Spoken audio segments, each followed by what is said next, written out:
So here's a situation I found myself in where I almost had to shoot somebody. Wow, I'm going to stick around for this one, right? Right after this.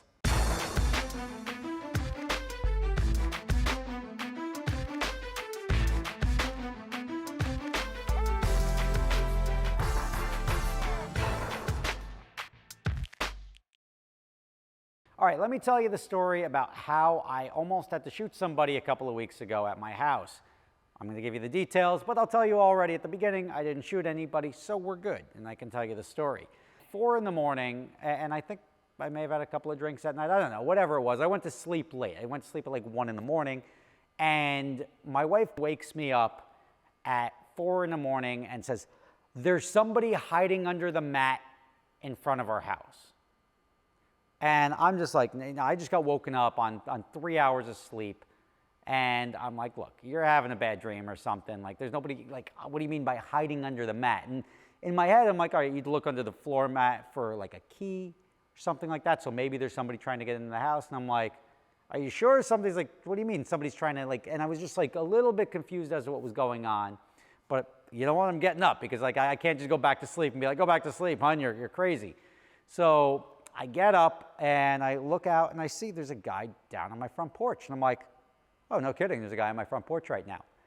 That's why people own guns. So first thing I do, I don't know why this guy's here. I don't know what the guy is doing here, but I do know I'm about to introduce myself. So I tell my wife to call 911. She can't figure out how to do that. And I was like, come on. And some people are worse at dealing with situations than others. I'm pretty good at dealing with stuff. I go, I grab a gun, pop it back, and I call 911 because she can't figure out where her phone is or 100 different things. I'm not going to wait for her to solve her problems. I'm going to go deal with this. I'm on the phone with 911 and they're talking to me, but I'm going down to resolve this. There's 2 different approaches here. You can either hide and call the cops and hope they come and take care of stuff, or you can let the cops know there's stuff going down and they can come clean it up afterwards.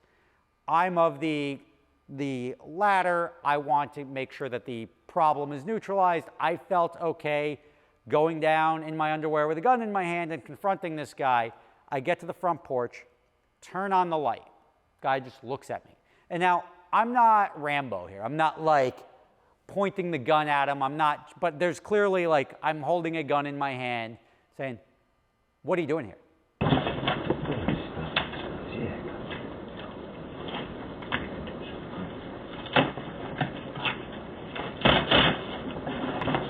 I'm cold. I'm cold. All right, call cop. Yeah, call cop, please. I'm freezing.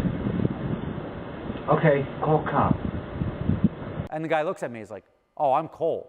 Now, I was just like, I don't care, get out of here. And then he's like trying to open my packages. So I'm like, is this guy stealing from me?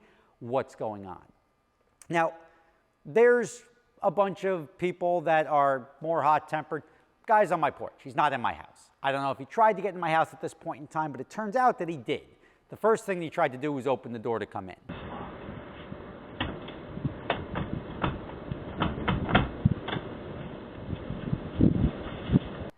I'm telling you this much. If I went downstairs and there was a guy in my house, I can't promise the outcome would have been the same, because that is much more threatening. And this is not me trying to be a tough guy. I don't want to shoot anybody.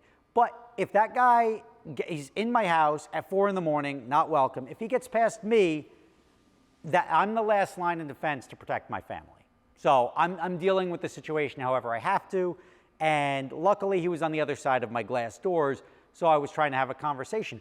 Meanwhile, I've got 911. I'm like, just send somebody. Like, yeah, can you give me a description? I'm like, yeah, no, I don't know, like mid-50s, white guy. Okay, can you do, I'm like, I'm trying to, can you stop talking to me? And I know 911, if I hang up on them, they're just going to call me back. I'm like, they didn't tell me, and this would be helpful feedback for 911. Just say we've dispatched people. Then I'll leave you on speakerphone and you can hang out. Otherwise, let me deal with this. I can't deal with this crazy guy outside and have a conversation with you at the same time, because I'm trying to talk to him and you're trying to ask me what's his shoe size. That doesn't work. So fast forward, I'm talking with this guy. I'm like, what are you doing? He's telling me it's cold and he wants a blanket. And I'm like, no, just get out of here. He's like, oh, okay, call the cops. And I'm like, yeah, I'm already calling the cops. And then the guy's like rationalizing and doing whatever he's doing in his head. It's you. It's you. Where's your kid? I heard a kid. Yeah. My name is Gucci. Yeah, tell my name is Gucci.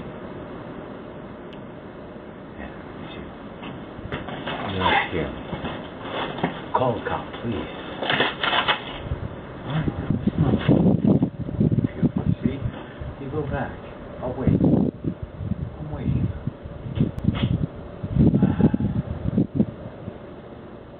I'd rather be picked up. And I'm going to point out that this guy, through the glass door, aside from the fact that I figured he was crazy or drunk or on drugs, that he was on my porch at 4 in the morning rummaging through my stuff, he was either drunk or on drugs or some form of crazy. I didn't want to find out, but I wasn't threatened to the point where I felt the need to even point the gun at him. So I had that barrier of protection, which is a glass door, but I also, he didn't reach for his waistband. He didn't put his hands, oh, let me just pull something out of my pocket. So I didn't even feel the need to escalate the situation. A lot of other people may have taken a different approach, not me.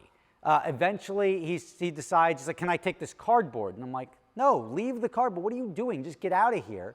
And he ends up taking a piece of cardboard, throwing it onto my yard as he's leaving and trying to like walk down the street. Figured it out. I'm going to take the cardboard, all right? You don't need it, right? You don't need it.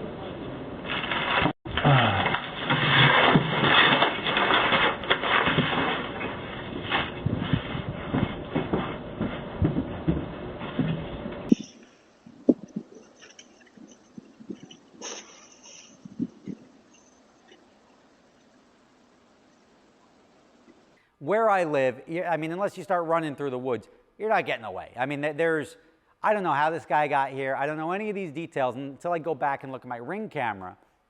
But the cops ultimately come, they stop him at the end of the driveway, and then they come up and talk to me eventually, and I'm like, what's up, dude? He's like, look, the guy, he's got identification on him, he's got money on him. What do you want to do? Well, we were just going to have him call a cab. I'm like, well, I've got questions. Like, what is he doing here? Is he on drugs? They're like, look, we don't think he's on drugs. I'm like, you don't think the need to test if he's on drugs? No, we don't, like, we're trained to, like, know if somebody's on drugs, he's not on drugs. We just think he's crazy or he's, like, out of his mind. So unless you want to press charges, we're going to let him go. And then I'm like, all right, like, what did the guy really do? He tried to open my door. I looked this up on my camera while this was all transpiring. He tried to get in my door. He didn't. He didn't try to throw a brick through my door. He started going through packages. He told them he wanted blankets, and he was looking for a blanket because he was cold. And then I was like, I've got 2 rocking chairs right next to my door, both with blankets draped over them. So, but then when I'm looking and this guy's like lying under the carpet on my front porch, I'm like, something's weird with this guy. But just get him out of here. I never want to see him again. I'm not going to press charges because, like, look, this is somebody's dad, like, or grandfather. I don't know. There's somebody out there who would have to deal with this. If I press charges, I'm going to court for the next 6 months or 2 years to deal with this guy. Otherwise, I could just get him out of my life and I don't have to deal with it. It was weird that the cops let him call the cab because the guy's got money on him. He's not like a homeless guy. I wanted to know where he came from. I'm like, well, like, the cops can't give me his information. But I'm like, where'd he come from? He's like, nowhere near here, from like South Jersey. And I'm like, how did the guy get from South Jersey to my porch? Like, don't you want to figure this out? That maybe he's like a gray alert or whatever you call it when the old guy wanders off. Maybe he escaped from a psych ward. I don't know. Wouldn't you want to figure out what this dude's story is and how he ended up at my house at 4 in the morning? Now, I didn't press charges because I didn't feel it was necessary. I would have appreciated if the cops at least took him in for questioning, saw if they could find who's responsible for him, and a little bit of a backstory as to how he got from South Jersey to here. It's not like my neighbor just wandered out of their house and ended up on my porch. Now, they don't press charges.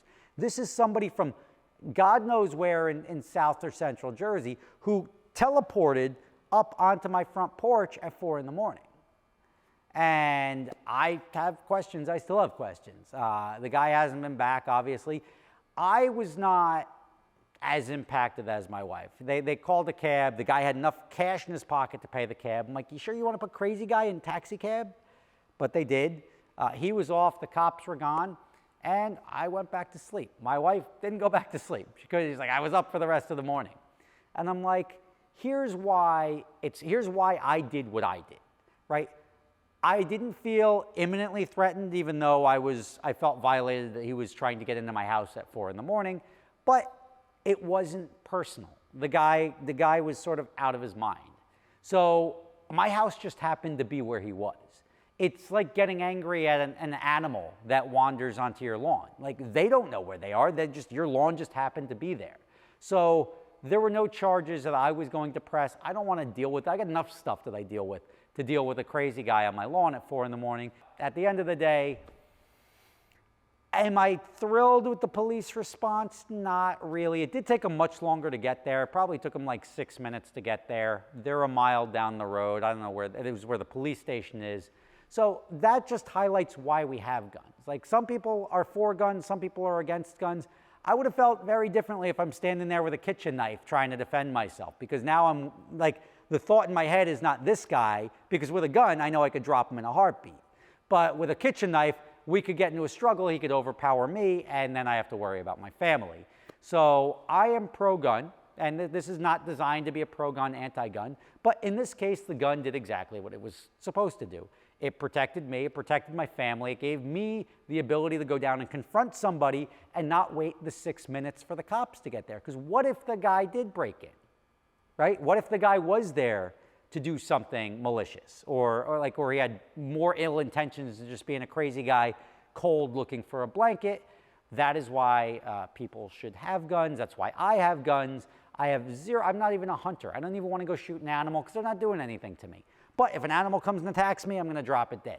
Same thing with a human. I've got no desire to shoot a human being, but if somebody's out to harm me, there is not a second thought. And this is not Billy Badass here saying, oh, I'm going to shoot anybody that comes up in my grill piece. I measure the situation. I use my rational thoughts as to whether or not it's appropriate to, or I need to do this to defend them, because you have to think, just shooting somebody to be a tough guy, whether you're right or wrong, is not necessarily the best outcome for a scenario. You never want to be put in a situation where you have to do that, because just the mental impact on them, my kids slept through this. They're good. They came, my wife, she got over it after a couple of days, but my kids slept through it. If I had medics on the front porch and the guy was lying in a puddle of blood, completely different story. So you have to factor all this stuff in when you go out and try to be a badass, even though you're protecting your house and there are different states with different laws, and you may have handled it differently than I did. I'm happy with the outcome. It came, it went. It's a story to sort of use as a teaching lesson, especially when guns are so polarizing. I don't even know if this is going to be a monetized video because I used the word guns, or we're talking about guns now in a constructive manner. But in this case, the guns helped.